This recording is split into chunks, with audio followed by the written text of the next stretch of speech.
A minissérie DC Invasão foi publicada aqui entre novembro de 1990 e janeiro de 1991. E lá nos Estados Unidos ela foi publicada desse mesmo jeito, assim, pelo menos as histórias principais, 3 volumes de 80 páginas, em formato americano, tal, lombada quadrada, mas aqui saiu também dessa mesma forma, né? Não sei se foi por causa disso que a Abril colocou lombada quadrada, né? Mas às vezes elas lançavam alguns especiais que, apesar de ser 84 páginas, igual as revistas normais que já usavam grampo, era em lombada quadrada, tal. Então aqui a trama é na DC pós-crise, né? Toda essa trama aqui foi principalmente escrita pelo Kate Giffen, tem um Bill Mantlo como mais o cara dos diálogos. Tem uma coalizão de alienígenas lideradas por essa raça chamada Dominions, que é uns seres assim mais práticos tal, e que não tem nome entre eles, e só tem as castas, né? Quanto maior o círculo na testa, mais alto na escala da sociedade eles estão.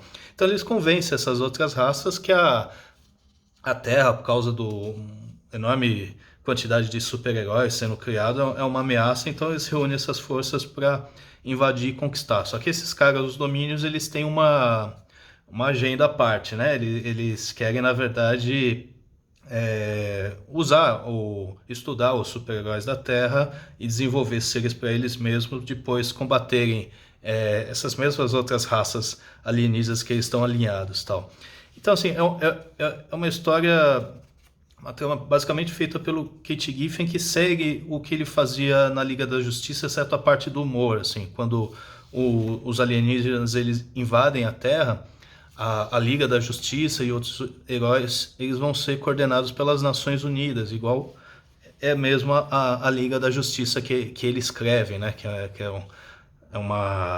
É sempre assim sob supervisão do governo, tal. Então tem esse estilo, né? Eu acho que se fosse feito hoje a Liga da Justiça com os principais heróis funciona de forma muito mais independente, né?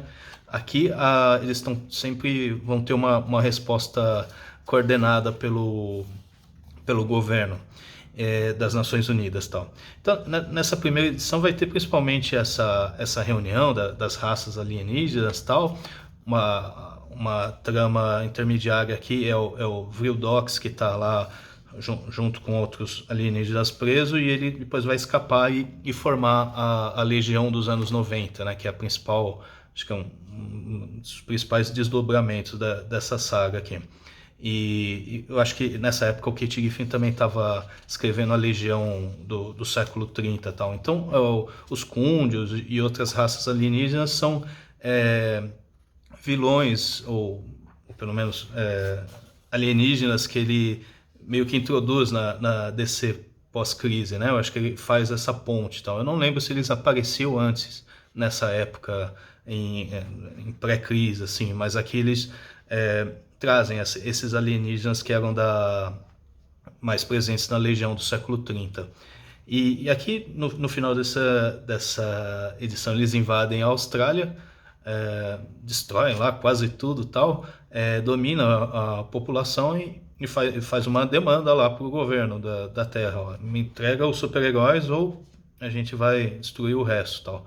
E aí tem lá uma reunião na ONU, tal, para decidir, vai ter o pessoal que já quer se render, não sei o quê, mas finalmente eles decidem falar, sai fora vocês aqui, a gente vai ficar com os nossos super-heróis. E aí o volume 2 vai ser esse campo de batalha. Só que assim, entre isso vai ter um monte de crossovers nas revistas mensais, né? Aqui tá indicando o que saía na época e tal.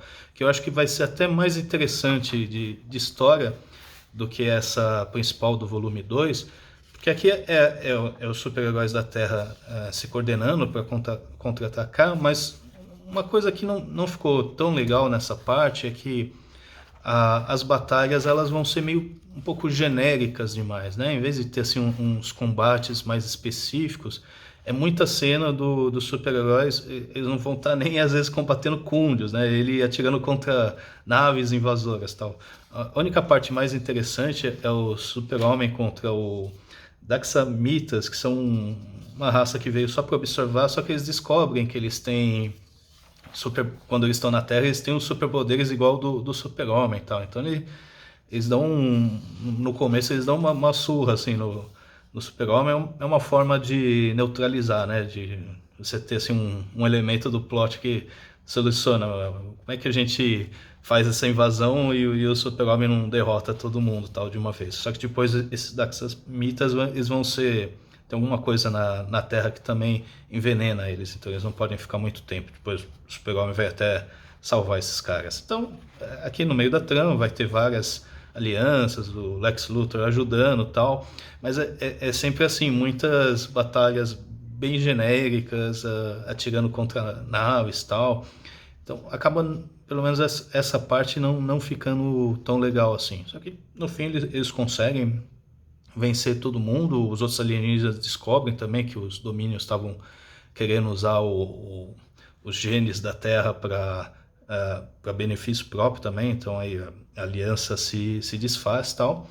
E aqui termina, só que sobra um domínio de uma casta mais baixa que estava querendo vencer a guerra, lançando uma bomba genética que ia desativar todos os super-heróis com super genes da Terra. E é isso que ele faz aqui esse volume 3 tal. Ele fica todo feliz, tal, olha, venci a guerra tal, só que depois ele vai voltar lá pro planeta dele e vai ser até preso e condenado, porque não é isso que os Domínios queriam. Eles não queriam acabar com o gene, esse metagene, né?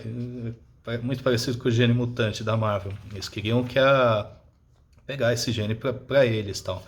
Então aqui depois que essa bomba é detonada, essa edição vai ser basicamente super-heróis com poderes descontrolados, super-heróis que são baseados em alguma mutação genética, né? Porque o que os Domínios descobrem fazendo experiência com os humanos é que na DC existe eles criam esse conceito, né, do metagene que muitas pessoas na Terra têm. E eles são ativados quando essa pessoa tá lá numa situação de muito perigo e tal, e por isso é um dos motivos de surgirem tantos super seres assim na Terra. E aqui os heróis vão acabar ficando tudo doente e tal, exceto aqueles que os poderes não são derivados, né, da genética, tipo Lanterna Verde, o pessoal lá com aquela armadura russa, coisas do tipo e tal. E curiosamente o Super-Homem, essa edição se passa, eu acho que quando o Super-Homem está naquela fase do exílio do espaço. Então ele volta só para ajudar, mas falar, daqui a pouco eu vou embora de novo tal. E acho que por isso também que ele não foi afetado. Eu não sei se ele acabaria sendo afetado pela bomba genética e tal. Então eles têm que ir até o planeta natal dos Domínios para ler. Aí o Ajax vai lá conseguir ler a mente daquele domínio que criou a bomba e desenvolver a cura para salvar, né, os heróis da Terra, que assim, não é só os poderes deles que estão descontrolados, tal, eles estão na verdade morrendo mesmo. Acho que tem um ou dois super-herói bem secundário assim, que acabam morrendo na cama do hospital enquanto eles estão buscando como curar essa doença e tal. E no final aparece lá, os super-heróis estão salvos também. Então assim, uma minissérie que eu acho que podia ter tido um potencial mais aproveitado e tal, mas teve